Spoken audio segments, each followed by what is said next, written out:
우리 인간들의 입장에서 하나님께 향한 대주제는 하나님께 돌아가는 길, 이렇게 정해 볼 수가 있습니다.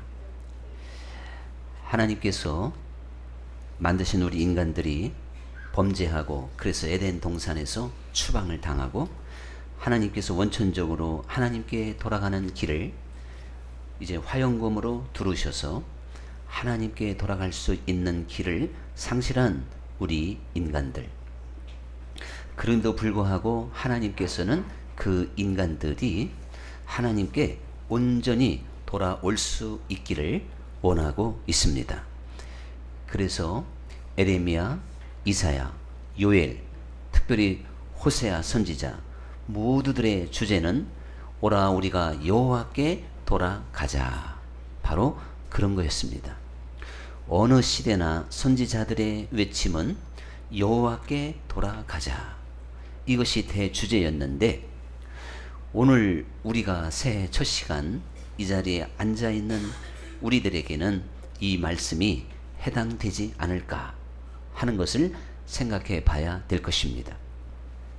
내가 오늘 다른 모든 일정을 제치고 오직 하나님께 예배하기 위해서 분주한 시간을 가운데 나왔는데요. 먼 길을 마다하지 않고 나왔는데요. 우리에게서 가장 먼저 멀리서 오시는 분이 또 그렇게 말하는 것 같아요. 우리가 어떤 모양새를 가지고 이 시간에 하나님 앞에 달려 나왔다 할지라도 성서에서 말하는 여호와께로 온전히 돌아가는 길에 서지 못했는지 모릅니다. 우리가 함께 이러한 것들을 말씀 안에서 분별해 봐야 될 텐데, 그러므로 세례 요한도 회개하라, 천국이 가까웠느니라. 이 말씀은 하나님께로부터 멀어진 우리 인생들이 하나님께 온전히 돌아올 수 있도록 외치는 목소리였습니다. 세례 요한뿐만 아니라 예수님께서도 회개하라, 천국이 가까웠느니라, 이렇게 말씀을 하셔서 우리 모든 인생들이 하나님 앞에 온전히 돌아올 수 있기를 원하셨던 걸 볼 수가 있죠. 하나님은 우리의 아버지가 되시고 우리는 하나님의 자녀이기 때문에 하나님께 돌아가지 못한 수많은 영혼들은 마치 고아와 같이 이 세상을 살아갈 수밖에 없기 때문에 그렇습니다. 이 세상을 우리가 고아처럼 살아간다면 그것처럼 불쌍하고 답답한 일이 어디 있겠습니까? 그러므로 전능하신 하나님이, 그리고 그 위대하신 하나님이, 우리를 지으신 그 하나님이 하나님께 온전히 돌아와서 하나님이 주시는 그 은혜와 사랑과 축복 가운데 살 수 있기를 원하시는 줄 믿습니다. 그래서 오늘 본문에도 야곱은 하나님께 다시금 돌아가기 위해서 그 자녀들의 몸에 있는 모든 우상을 제거하라 그랬고, 의복을 바꾸어 입으라 그랬고, 또한 몸을 정결하게 씻으라, 이렇게 말을 하게 됐습니다. 사실 이것이 구약 전체에 하나님께 돌아가는 내용인 걸 볼 수가 있습니다. 사실 율법 안에서, 구약 안에서 하나님께 돌아가는 것과 이 신약 안에서, 그래서 신령과 진정으로 섬기는, 이제 영으로 하나님을 섬기는 이 신약 시대에 하나님께 돌아갈 수 있는 방법은 전적으로 다르다는 사실을 깨달을 수 있기를 먼저 부탁을 드립니다. 그러니까 구약 시대에는 종교개혁자였던 여호사밧이나 요시아나 히스기야 3대 개혁자죠. 거기 한 사람 더 한다면 요즘에 새벽에 등장했던, 새벽에 어느 새벽에 등장했나, 내 꿈에 등장했나, 우리 교회 새벽 예배에 등장한 아사 임금을 들 수가 있을 겁니다. 이러한 임금들은 철저하게 종교개혁을 일으켰는데 그들이 일으켰던 종교개혁 역시 이스라엘 전체에 있는 산당을 허물고 우상을 타파하고 바알과 아세라 목상을 깨는 그러한 수준이었고, 이방인들과의 또한 절교, 단지 그러한 어떠한 차원에서, 그래서 다시금 안식일을 지키고 절기를 지키고 그리고 짐승을 잡아서 오직 하나님께만 예배하는 그러한 외형적인 수준에 머물렀던 것이 구약시대에 돌아오는 모습이었습니다. 어디를 봐도 하나님께서 그 백성들이 돌아왔을 때 어떠한 이 지금 야곱이 보여주고 있는 이러한 수준에서 크게 벗어나지 않았던 것을 볼 수가 있는 것이거든요. 그래서 사실 이제 이 구약의 그 이스라엘 백성들이 하나님께 돌아가는 것은 오늘 우리가 이 시간 이렇게 모여서 신앙 고백하고 하나님을 인정하고 하나님께 예배하는 외형적인 모습을 보임으로 만족하다, 구약은 그것으로 충족된다, 이렇게 우리는 생각할 수가 있는 것입니다. 근데 예수님께서는 이제 우리들에게 전적인 새로운 각도에서 하나님께 철저하게 돌아와야 될 것을 말씀하고 있다는 사실입니다. 그래서 이 중세 시대의 종교 개혁자들이 하나님께 돌아가는 길이 뭘까? 이것을 신약 성경 안에서 잘 찾았던 것을 볼 수가 있습니다. 그것은 오직 믿음으로, 즉 솔라 피데라고 하는 오직 믿음이라고 하는 하나님께 돌아가는 길을 찾았습니다. 사실 이것은 오늘 이 시대에 그 누구든지 잘 알고 있습니다. 중세시대에 왜 오직 믿음, 솔라피데라는 그러한 구호를 내세우게 됐을까? 여전히 예수님을 믿음으로 충족되지 않고 어떠한 인간의 선행이나 율법이나 안식일이나 절기나 이러한 어떠한 인간의 행위가 첨부되어야만이 하나님께 돌아갈 수 있는 것인가 하는 정리가 잘 되어 있지 않기 때문에 성서로 돌아가는 길은 오직 주 예수 그리스도를 믿고 나를 위해서 죽으신 그리스도의 공로를 힘입어서만이 우리 인간의 죄가 사함 받을 수 있고 또한 하나님의 자녀가 되는 길이라고 하는 것을 오직 믿음으로 이 영원한 진리를 확실하게 외쳤던 걸 볼 수가 있습니다. 그러고 보면 오늘 이 지구상에 있는 모든 개신교는 오직 믿음으로, 이것에 대해서는 그 누구도 이의를 달지 않고 잘 알고 있습니다. 또 그것이 우리를 위안을 주고 우리의 신앙 고백의 대주제가 되어져 있는 것은 사실입니다. 그리고 이제 중세 개혁자들은 오직 말씀으로, 이제 솔라 스크립투라라고 하는 오직 말씀으로 이렇게 또한 외치게 됐습니다. 이 부분에 대해서는 어떻게 하는 게 말씀으로 돌아가는 것인가? 바로 그 말씀은 신약 전체, 창세기서 아니면 신구약을 통해서 하나님께 돌아가는 길을 진정으로 가르쳐 주고 있는 것인데, 우리는 어떻게 하는 것이 하나님 앞에 돌아가는 길인가? 이것에 대해서는 많은 숙제를 남기게 됐습니다. 그래서 중세시대에 오직 말씀으로 돌아가는 길은 그 중세에 타락했던, 그래서 말씀을 벗어나서 진리와 너무 이탈된 그러한 것들을 95개로 95가지나 되니까 다 제가 열고 할 수 없겠죠. 즉 말씀에서 이탈됐던 그 모든 것들을 다 돌이켜야 된다고 하는 그러한 조항을 내기도 했습니다마는, 그런데 오늘 말씀 안에서 하나님 앞에 돌아가는 운동, 오늘 중세시대는 바로 그 하나님께서 원하시는 진정한 말씀으로 돌아가지 못하는 95가지를 지적을 했는데, 예수님께서도 종종 바리새인의 누룩을 조심하라, 이런 말씀을 통해서 사실 하나님께 내가 돌아가기는 돌아가야 되겠는데 말씀을 잘 알지 못함으로, 또한 우리가 성경의 말씀에 귀를 기울이지 못함으로 우리들이 하나님께 전적으로 돌아가지 못할 수도 있다는 사실입니다.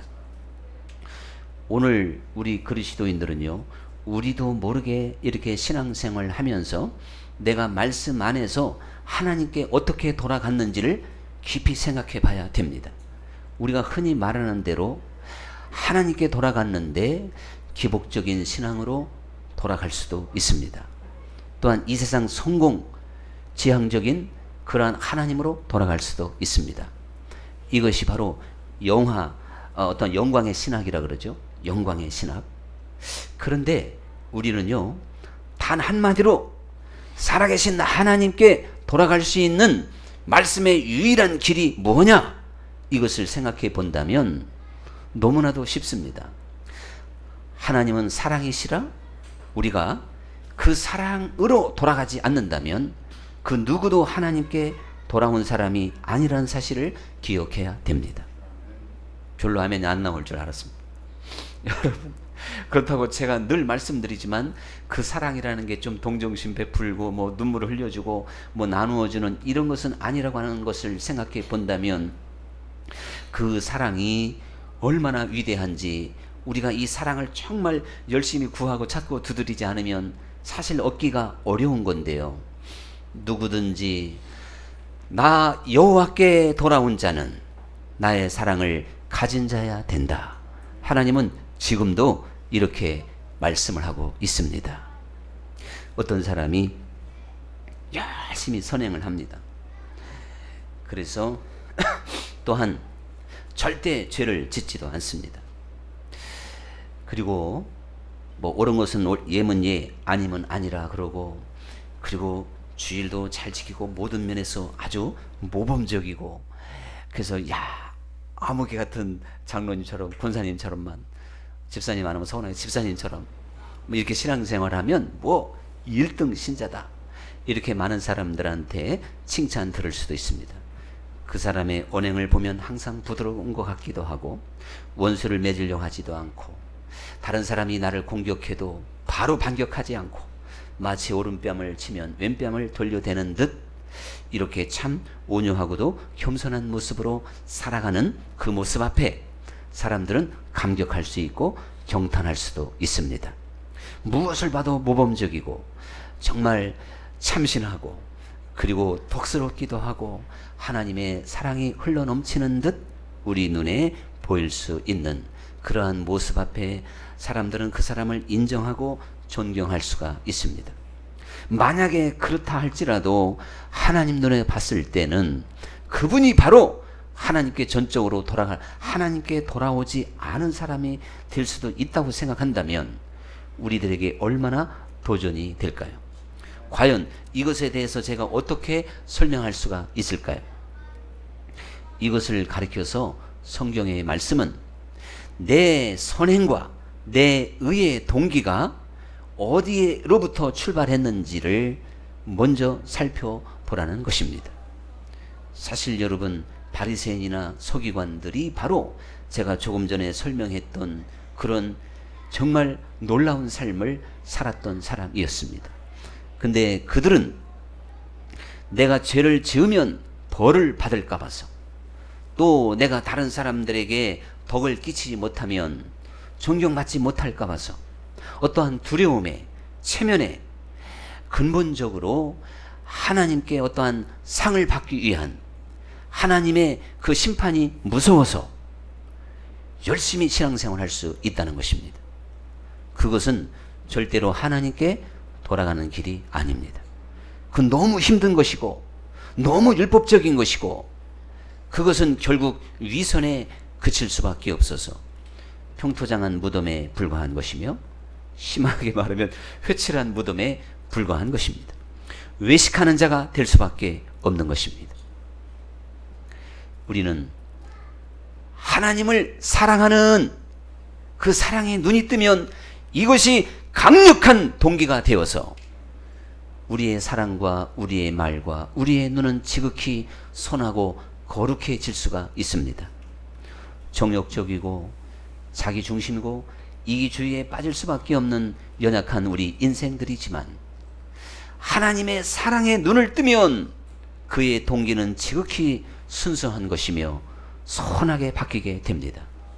그래서 그는 모든 것이 하나님 중심으로 오직 주께 영광, 중세시대의 개혁처럼 솔라 글로리아 도미니, 오직 주님께만 영광, 이러한 자세로 철저하게 살아가기 때문에 마침내 오른손이 한 일을 왼손이 모르게 할 수도 있는 길로 굳건히 설 수가 있는 것입니다. 예수님께서 말씀하시기를 하나님 말씀의 대강령, 대요약 주제가 무엇이냐? 하나님을 사랑하라는 것입니다. 이웃을 또한 사랑하라는 것입니다. 그리고 대충이 아니고 그 이상 어떻게 사랑할 수 없을 만큼 철저한 하나님의 사랑, 이웃을 내 몸과 같이 사랑하라는 그 길로 돌아가는 것이 여호와께 돌아가는 거라고 말씀을 하셨으니 이거 낙타가 바늘기로 솔직히 통과하는 길입니다. 그러나 아버지는 하시느니라. 간단합니다. 하나님의 은혜로 가능할 줄로 믿습니다. 하나님의 은혜는 육신의 모든 율법적인가 외형적인 모든 것을 철저하게 깨뜨리는 능력이 있습니다. 마음으로 변화를 받아서 하나님을 내가 마음으로 사랑하게 되고 이웃을 마음으로 사랑할 수 있게 될 때 우리에게는 아무런 장애물이 없습니다. 불편한 게 없어요. 힘든 게 없어요. 용납하지 못할 사람이 없어요. 진정으로 모든 사람을 불쌍히 여기고 긍휼히 여길 수가 있습니다.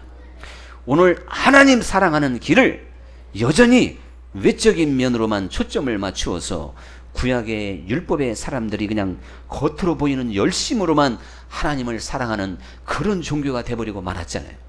그래서 예배 철저하게 드리고 하나님께는 철저하게 헌금 드리는데 이웃에게 베풀지 모르고 또한 이웃에 대한 사랑에 대해서는 관심도 없는, 그래서 하나님만 사랑하면 이웃과 원수가 돼도 상관없는 것 같고, 여러분 다른 사람에 대한 배려와 자비심과 그리고 용서가 없는, 이거 정말 말도 안 되는 신앙생활을 하면서 내가 하나님께 돌아간 걸로 착각하면 안 됩니다. 하나님은 우리의 속사람을, 우리의 중심을 온전히 하나님께서 받을 수 있기를 원하시는 줄 믿습니다. 왜 지금 신령과 진정으로 예배하는 자를 찾는 이 거룩한 신약의 시대에 구약의 백성들처럼 하나님을 우리가 섬겨야 됩니까? 왜 종교적이어야 되고 율법적이어야 되고 겉으로만 갖추는 모습에 흠잡을 데가 없는 것으로 만족하려고 합니까?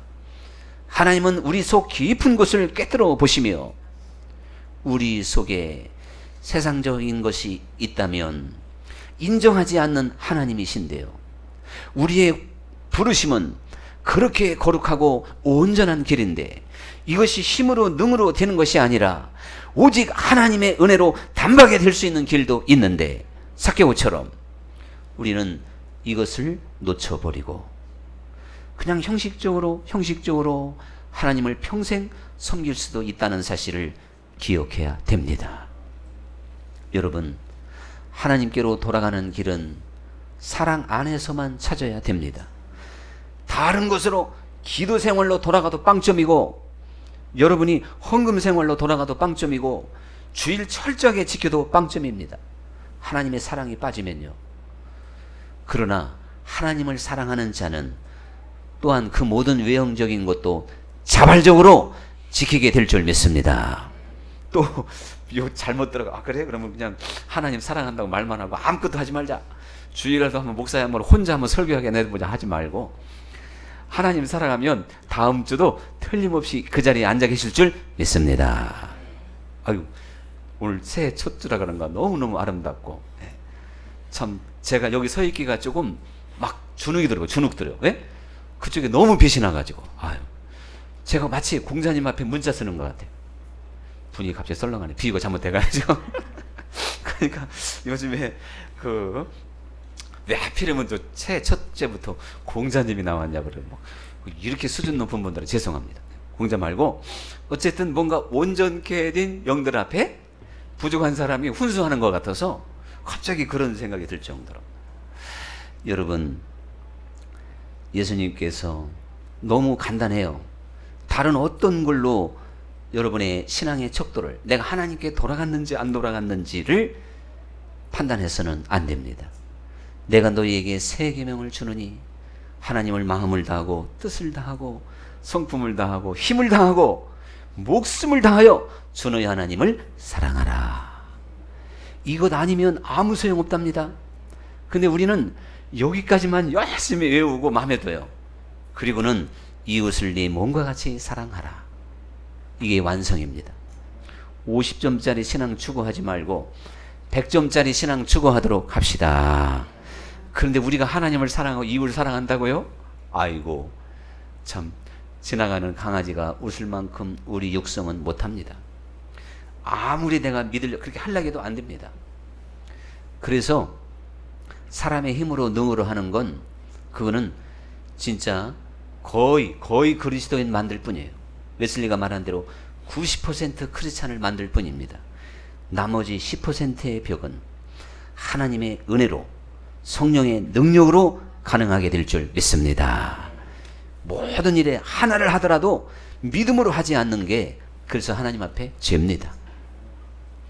마리아처럼 우리가 하나님 사랑 안에서 주 예수님의 말씀에 귀를 기울이다가 그의 옥합이라도 깨뜨려서 전적인 하나님께 대한 사랑, 전적인 이웃에 대한 사랑, 여기에 우리가 목숨을 걸어야 될 줄 믿습니다.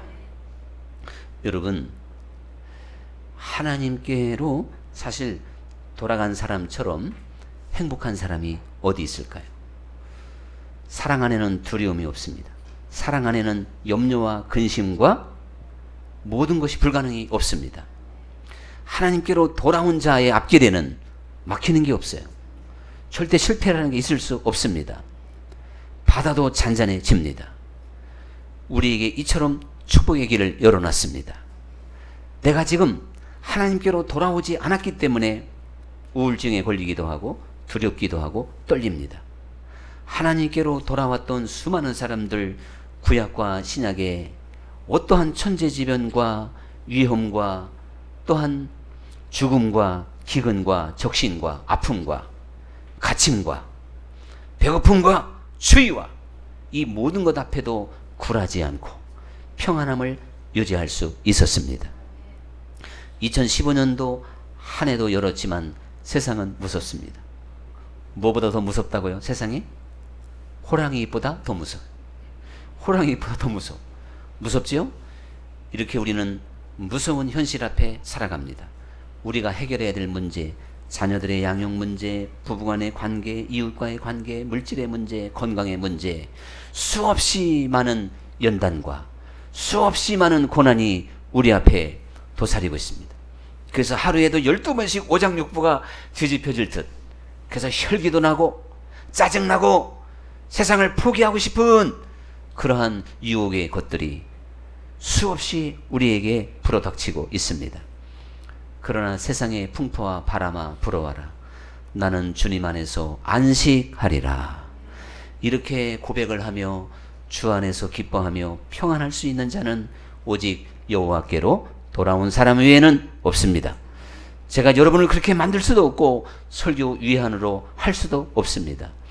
오직 주님께로 돌아왔느냐 돌아오지 않았느냐, 평안할 수 있느냐 안식할 수 있느냐, 이것으로 내 영적 상태가 하나님께로 돌아갔는지를 점검할 수 있는 길이라는 것을 기억하고 사랑 안에서 온전한 안식을 얻을 수 있기를 간절히 축원합니다. 이제 오늘의 찬양 273장입니다.